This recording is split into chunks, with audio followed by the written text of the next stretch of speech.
সকলকে স্বাগত জানাচ্ছি আমার ঘরে আমার স্কুল এ নবম দশম শ্রেণীর রসায়ন বিষয়ের একাদশ অধ্যায় খনিজ সম্পদ জীবাশ্ম এর উপর দ্বিতীয় ক্লাসে আমি এস.এম. আব্দুল্লাহ আল ফাতিম।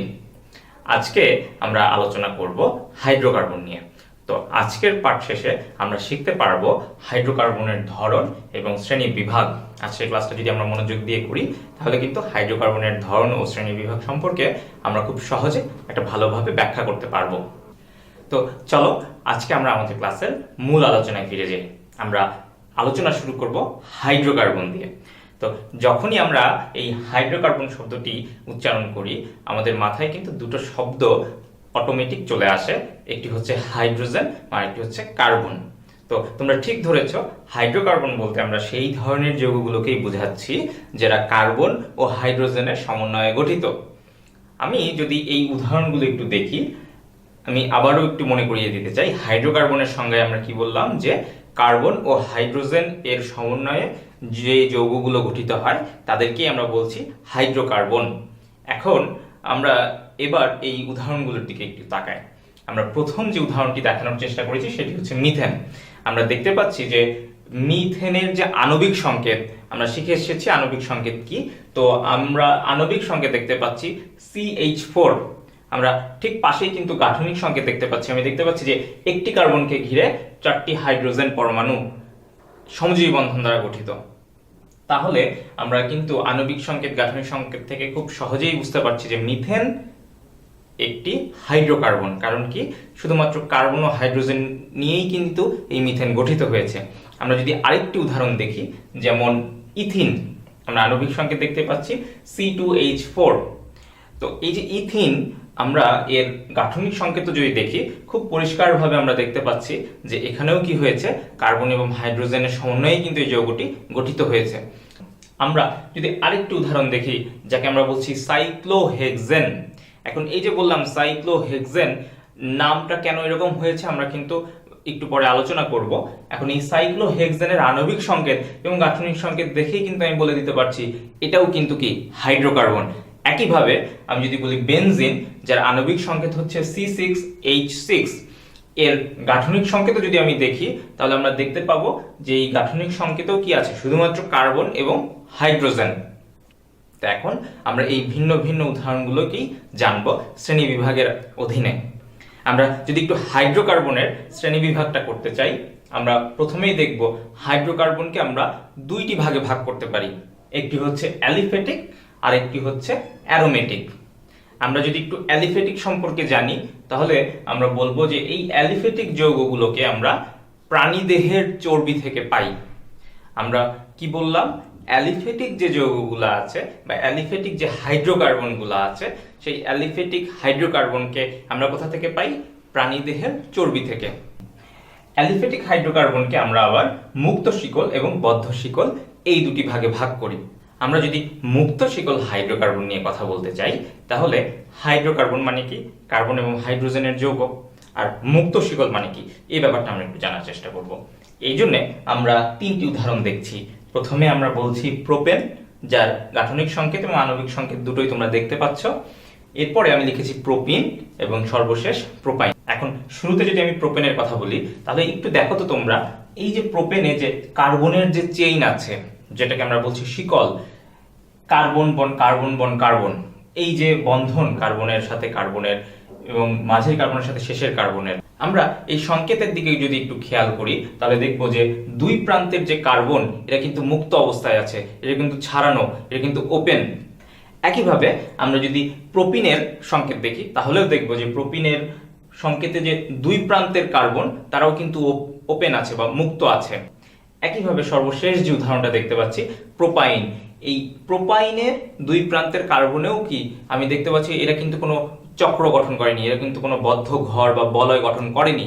এরা কি করেছে? এরা মুক্ত অবস্থায় আছে। এই জন্য এই যে তিনটি উদাহরণ, এদেরকে আমরা কি বলছি? মুক্ত শিকল। একই সাথে কি বলছি? হাইড্রোকার্বন। কেন? কারণ তারা প্রত্যেকেই কি কার্বন এবং হাইড্রোজেনের সমন্বয়ে গঠিত যৌগ। তাই আমরা সার্বিকভাবে এদেরকে কি নামে ডাকি? মুক্ত শিকল হাইড্রোকার্বন।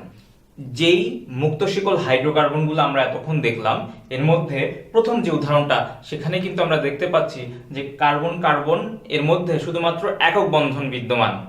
এই ধরনের উদাহরণগুলোকে আমরা কি বলি? সম্পৃক্ত মুক্ত শিকল হাইড্রোকার্বন। ইংরেজিতে আমরা বলি স্যাচুরেটেড ওপেন চেইন হাইড্রোকার্বন। আমরা যখনই যে জিনিসটা শিখবো, রসায়নে কিন্তু ইংরেজি টার্মটা শিখে রাখা খুবই গুরুত্বপূর্ণ। আমরা কি বললাম? যে সম্পৃক্ত মুক্ত শিকল হাইড্রোকার্বন, আবার আমরা এটাকে ইংরেজিতে কি বললাম? Saturated open chain hydrocarbon. তাহলে আমরা মনে রাখবো যে সকল হাইড্রোকার্বনে কি হচ্ছে, আমার কার্বনের যে দুই প্রান্তের কার্বনগুলো কি মুক্ত অবস্থায় থাকছে, তাদেরকে আমরা কি বলছি? মুক্ত শিকল হাইড্রোকার্বন। আবার যদি এই কার্বন কার্বনের মধ্যে শুধুমাত্র একক বন্ধন বিদ্যমান থাকে, তাহলে তাকে আমরা কি বলছি? সম্পৃক্ত মুক্ত শিকল হাইড্রোকার্বন। ইংরেজিতে যাকে আমরা বলি স্যাচুরেটেড ওপেন চেইন হাইড্রোকার্বন। তাহলে খুব সহজেই তোমরা বুঝতে পারছো বাকি যে উদাহরণ দুটো আছে তাদেরকে আমরা কোন ক্যাটাগরিতে ফেলে দিব। তাদেরকে আমরা বলবো আনস্যাচুরেটেড ওপেন চেইন হাইড্রোকার্বন, বা বাংলায় আমরা বলি অসম্পৃক্ত মুক্ত শিকল হাইড্রোকার্বন। কেন? আমরা একটু ধরে ধরে আলোচনা করি। আমরা যদি প্রোপিন বা প্রোপাইন এই দুটো উদাহরণ দেখি, আমরা যদি এই গাঠনিক সংকেতগুলোকে আরেকটু ভেঙে দেই, তাহলেই কিন্তু আমরা বুঝতে পারবো প্রোপিনে কার্বন কার্বন বন্ধনের মধ্যে কিন্তু দ্বিবন্ধন উপস্থিত, প্রোপাইনে কার্বন কার্বনের মধ্যে কিন্তু ত্রিবন্ধন উপস্থিত। আমরা একটা জিনিস মনে রাখবো যে এই যে দ্বিবন্ধন বা ত্রিবন্ধন মিশ্র যে যৌগ, এগুলোতে কি কার্বন কার্বন একক বন্ধনও উপস্থিত আছে। কিন্তু আমার প্রোপেনে বা যাকে আমরা সম্পৃক্ত বলছি, সেখানে কি ছিল? শুধুমাত্র কার্বন কার্বন একক বন্ধনই ছিল।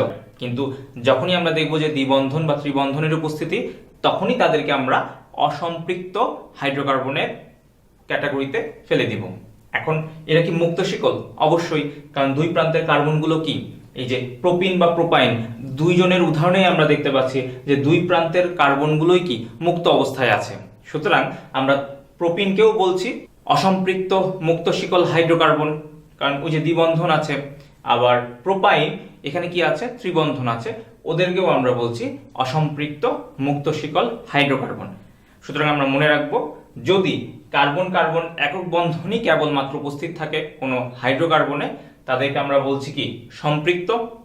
এবং যদি হাইড্রোকার্বনগুলোর মধ্যে আমরা দেখি কি আছে, যে কার্বন কার্বনে দ্বিবন্ধন বা ত্রিবন্ধন উপস্থিত, তাহলে কি বলছি? তাদেরকে অসম্পৃক্ত হাইড্রোকার্বন।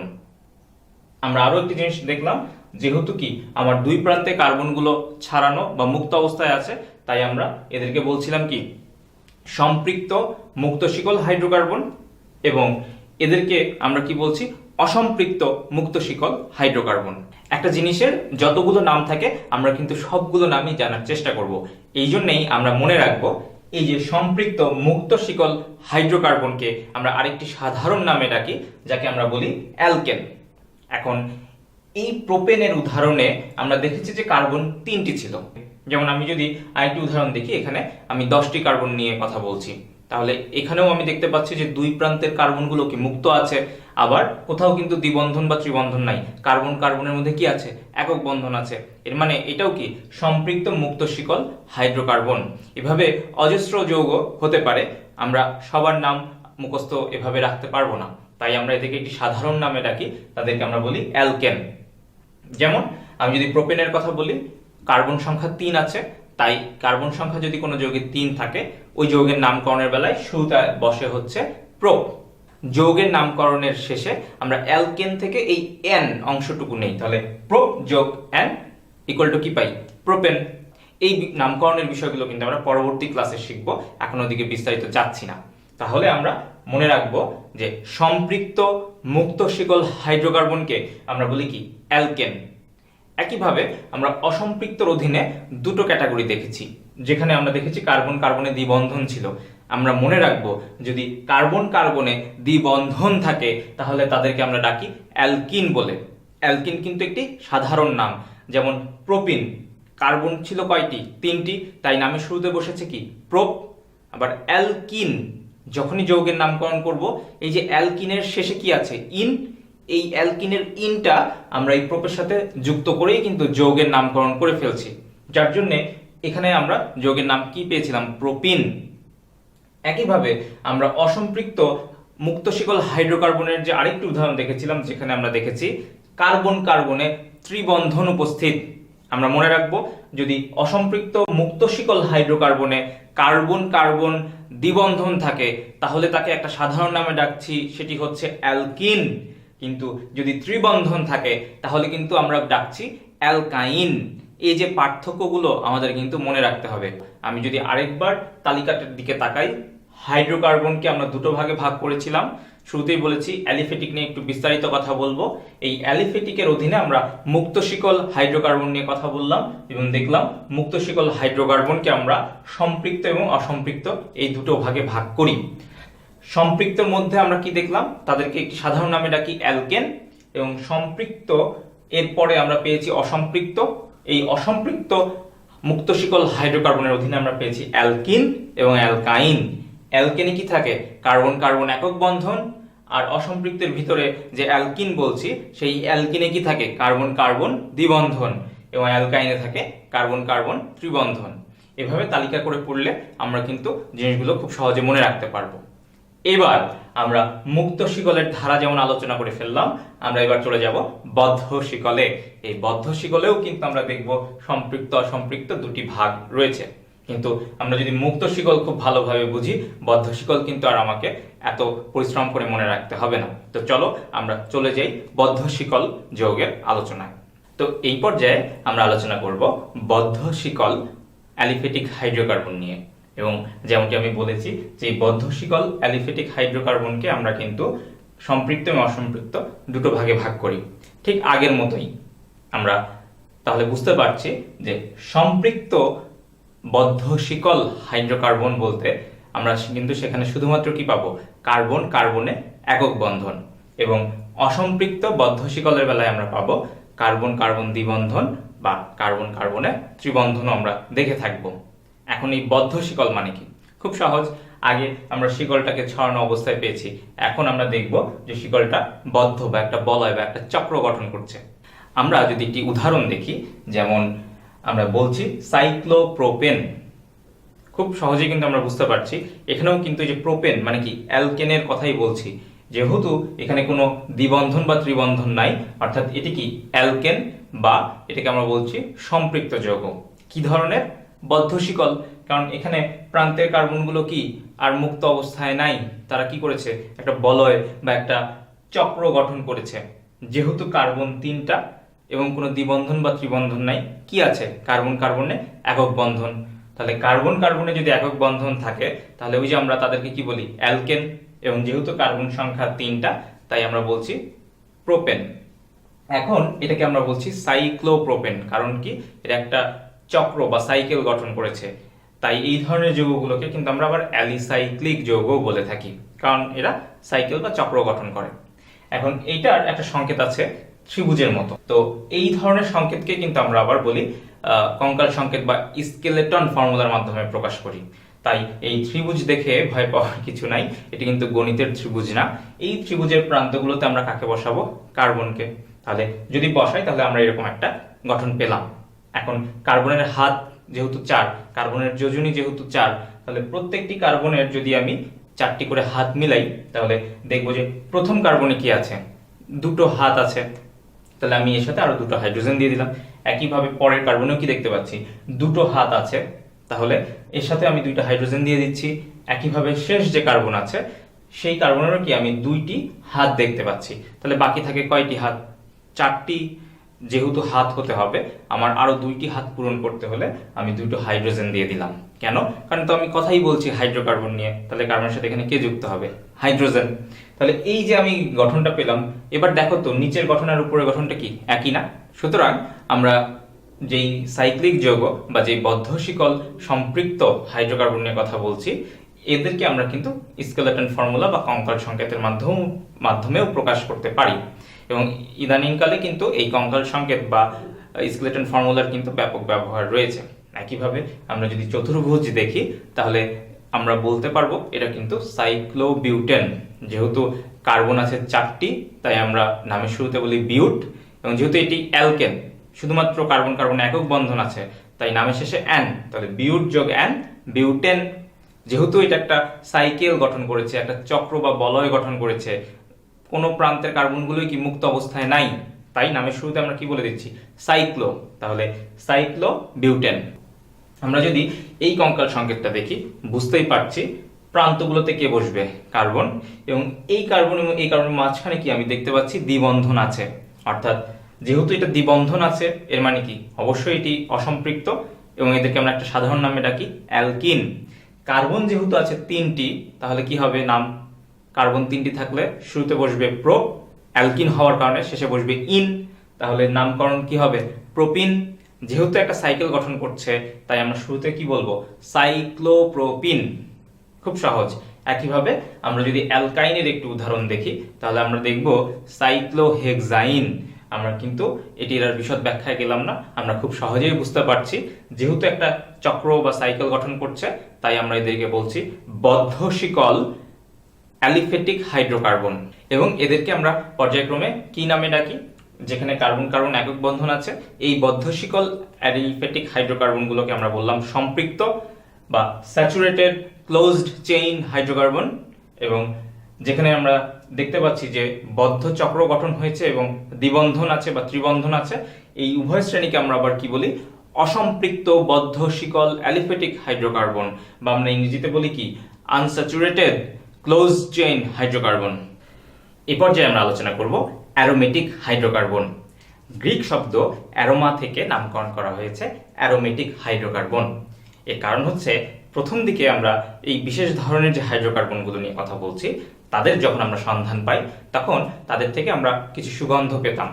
এই সুগন্ধের কারণেই আমরা এদেরকে পরবর্তীতে নামকরণ করি অ্যারোমেটিক হাইড্রোকার্বন। যেমন আমরা যদি দুইটি যৌগ দেখি, বেনজিন এবং ন্যাপথালিন, আমরা পর্যায়ক্রমে তাদের আণবিক সংকেতগুলো দেখতে পাচ্ছি, আমরা তাদের গাঠনিক সংকেতগুলো দেখতে পাচ্ছি, এবং কঙ্কাল সংকেতও কিন্তু নিচে দেখতে পাচ্ছি। বেনজিনের গঠনে যে পর্যায়ক্রমে কার্বন কার্বন একক বন্ধন, কার্বন কার্বন দ্বিবন্ধন, কার্বন কার্বন একক বন্ধন, কার্বন কার্বন দ্বিবন্ধন, আবার কার্বন কার্বন একক বন্ধন, কার্বন কার্বন দ্বিবন্ধন। এই যে একান্তর দ্বিবন্ধনযুক্ত যে যৌগগুলো, এই ধরনের যৌগগুলোকেই আমরা বলছি কি, অ্যারোমেটিক হাইড্রোকার্বন। আমরা ন্যাপথালিনেও কিন্তু এই একান্তর দ্বিবন্ধনযুক্ত এই ব্যাপারটি দেখতে পাচ্ছি, মানে তার একটা নির্দিষ্ট ধারা বজায় রাখে। এখন এই অ্যারোমেটিক হাইড্রোকার্বন নিয়ে আমাদের এতটুকুই জানলেই চলবে, আমরা এই বিষয়ে উচ্চতর ক্লাসে আরো বিস্তারিত জানব। তো চলো আমরা আমাদের আজকের ক্লাসের শেষ যে বিষয়বস্তু সমগোত্রীয় শ্রেণী সেটিতে চলে যাই। আমরা দেখব যে প্রত্যেকটা যৌগেই কিন্তু কার্যকরীমূলক বা ফাংশনাল গ্রুপ রয়েছে। যেমন ইদানিংকালে আমরা পরিষ্কার পরিচ্ছন্ন থাকার জন্য এই যে ঘন ঘন যে হ্যান্ড স্যানিটাইজার ইউজ করি, এই হ্যান্ড স্যানিটাইজারে কিন্তু ইথানল থাকে বা ইথাইল অ্যালকোহল থাকে।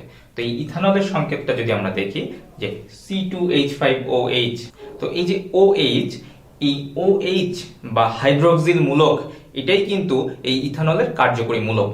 এই কার্যকরী মূলক বা যাকে আমরা ইংরেজিতে বলি ফাংশনাল গ্রুপ, এই গ্রুপটার উপস্থিতির কারণেই কিন্তু এই অ্যালকোহলগুলো কিছু নির্দিষ্ট বিক্রিয়া দেয়, কিছু নির্দিষ্ট ভৌত বা রাসায়নিক ধর্ম দেখায়, এবং সেই বৈশিষ্ট্যের কারণেই কিন্তু আমরা আলাদা করতে পারি অ্যালকোহলকে অন্য যে কোনো ধরনের যৌগ থেকে। তাহলে এই যে বিভিন্ন ধরনের যে অ্যালকোহল আছে সেই অ্যালকোহলগুলোকে আমরা কি এভাবে একটি একটি করে মনে রাখবো, সেটি কিন্তু সম্ভব নয়। যেমন আমি এখানে ইথানলের কথা বলছি, কার্বন সংখ্যা যদি এখানে 3টি হতো তাহলে আমরা পেতাম C3H7OH, এটাকে কিন্তু আমরা আবার বলছি প্রোপানল। এখানেও কিন্তু OH কার্যকরীমূলক উপস্থিত। এদের সকলকেই আমরা একটি সাধারণ নামে ডাকি বা একটি সাধারণ শ্রেণীতে বিভক্ত করি, এবং যেহেতু এরা একই গোত্রের, কারণ কি, এরা একই ধরনের ভৌত, একই ধরনের রাসায়নিক বিক্রিয়া দেয় বা ধর্ম দেখায়, যার জন্য আমরা এদেরকে বলি সমগোত্রীয় শ্রেণী অন্তর্ভুক্ত বা একই গোত্রীয়, এবং সেই গোত্রের নাম আমরা দেই অ্যালকোহল। তাহলে আমরা সমগোত্রীয় শ্রেণীকে এভাবে সংজ্ঞায়ন করতে পারি যে যে সকল যৌগের কার্যকরীমূলক একই হওয়ার কারণে ভৌত ও রাসায়নিক ধর্মে মিল থাকে, অর্থাৎ তারা একই শ্রেণীভুক্ত হয়, তাদেরকেই আমরা বলি সমগোত্রীয় শ্রেণী। তো আমরা যদি অ্যালকেনের কথা বলি তাহলে অ্যালকেন, এই যে সমগোত্রীয় শ্রেণী, এই অ্যালকেনের অধীনে যত যৌগ আছে প্রত্যেকের একটি সাধারণ সংকেত আছে, সেটি হচ্ছে CnH2n+2। এখানে n এর মান হবে 1 2 3 4 ইত্যাদি। সুতরাং আমি যদি এখানে n এর মান বসাই 2, তাহলে হাইড্রোজেনের পাশে কত বসাতে হবে 6, তাহলে আমি পাচ্ছি C2H6। যেহেতু কার্বন দুইটা আছে তাই নামের শুরুতে বসবে ইথ, যেহেতু এটি অ্যালকেন তাই নামের শেষে কি বসবে অ্যান, তাহলে ইথ যোগ অ্যান কি পাচ্ছি ইথেন। এখন অ্যালকিনের যদি আমরা সাধারণ সংকেতটা দেখি তাহলে দেখব CnH2n। আমি একইভাবে এখানেও যদি n এর মান 2 বসাই তাহলে আমি কি পাবো C2H4। তাহলে আগে আমি বলেছিলাম ইথেন, এখানেও তো কার্বন দুইটা, তাহলে নামের শুরুতে তো ইথ বসবেই, যেহেতু অ্যালকিন তাই নামের শেষে বসবে ইন, তাহলে পাচ্ছি ইথিন। এখন আমরা অ্যালকিনটা পেলাম। একইভাবে আমি যদি এখানে অ্যালকাইনের কথা বলি, এন এর মান যদি আবার আমি 2 বসাই তাহলে এখানে পাচ্ছি C2H2 যার নাম হচ্ছে ইথাইন। তো আমরা দেখতে পাচ্ছি অ্যালকেনের জন্য নামের শেষে কি বসছে অ্যান, অ্যালকিনের জন্য ইন এবং অ্যালকাইনের জন্য আইন। একইভাবে আমরা যদি অ্যালকোহলের কথা বলি তাহলে অ্যালকোহলের বেলায় আমরা সাধারণ সংকেতটা মনে রাখবো CnH2n+1OH। আমরা n এর মান যদি বসাই 2 তাহলে আমি পাচ্ছি ইথানল C2H5OH। এখানে কিন্তু নামের শেষে কি বসে অ্যালকোহল, তো এখানে নামের শেষে বসে হচ্ছে অল। একইভাবে আমি যদি অ্যালডিহাইডের কথা বলি তাহলে অ্যালডিহাইডের জন্য আমি দেখতে পাচ্ছি CnH2n+1CHO। এখানে কিন্তু কার্যকরীমূলক CHO। অ্যালকোহলের বেলায় যেমন আমরা একটু আগেই দেখেছি OH হচ্ছে কি ফাংশনাল গ্রুপ বা কার্যকরীমূলক, অ্যালডিহাইডের বেলায় কিন্তু এই CHO এটাই হচ্ছে কার্যকরীমূলক। আমরা n এর মান যদি আবার বসাই 2 তাহলে কি পাবো C2H5CHO, যেটাকে আমরা বলি ইথানল। অর্থাৎ কার্বন 2 এটার জন্য তো শুরুতে ইথ বসেই, আর CHO এটার জন্য শেষে বসছে অ্যাল। তো আমরা এটাকে পুরোটা এভাবে পড়ি ইথানল। আমরা আরো বিস্তারিত পরবর্তী ক্লাসে আলোচনা করব। শেষ যে উদাহরণটি দেখছি সেটা হচ্ছে অ্যাসিড। এখানে আমরা দেখতে পাচ্ছি n এর মান যদি আমি 2 বসাই তাহলে পাবো ইথানোয়িক অ্যাসিড। আমরা এভাবে এই চার্টটা যদি মনে রাখি, তালিকাটা যদি মনে রাখি, তাহলে আমরা খুব সহজেই অ্যালকেন, অ্যালকিন, অ্যালকাইন, অ্যালকোহল, অ্যালডিহাইড এবং অ্যাসিড এদের বিভিন্ন ধরনের যে যৌগগুলো আছে তাদেরকে খুব সহজেই মনে রাখতে পারবো। সুতরাং সমগোত্রীয় শ্রেণী সম্পর্কে ধারণা থাকা কিন্তু খুবই জরুরি। সুতরাং আজকের ক্লাস থেকে আমরা কি কি শিখলাম?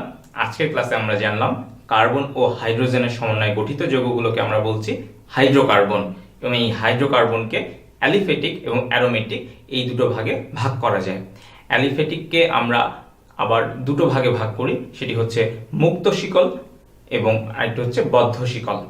এই মুক্ত শিকলে যদি আমরা দেখি কার্বন কার্বনে একক বন্ধন আছে, তাদেরকে আমরা বলছি সম্পৃক্ত মুক্ত শিকল হাইড্রোকার্বন। এবং আমরা যদি দেখি কার্বন কার্বনে দ্বিবন্ধন বা ত্রিবন্ধন থাকে তাহলে তাদেরকে আমরা বলছি অসম্পৃক্ত মুক্ত শিকল হাইড্রোকার্বন। একইভাবে বদ্ধ শিকলেও আমরা কি দেখেছি সম্পৃক্ত বদ্ধ শিকল হাইড্রোকার্বন এবং অসম্পৃক্ত বদ্ধ শিকল হাইড্রোকার্বন। আমরা অ্যারোমেটিক হাইড্রোকার্বন সম্পর্কেও জেনেছি, বেনজিন, ন্যাপথালিন এদের গঠন দেখেছি। সর্বশেষ আমরা যে বিষয়টি নিয়ে আলোচনা করেছি সেটি হচ্ছে সমগোত্রীয় শ্রেণী।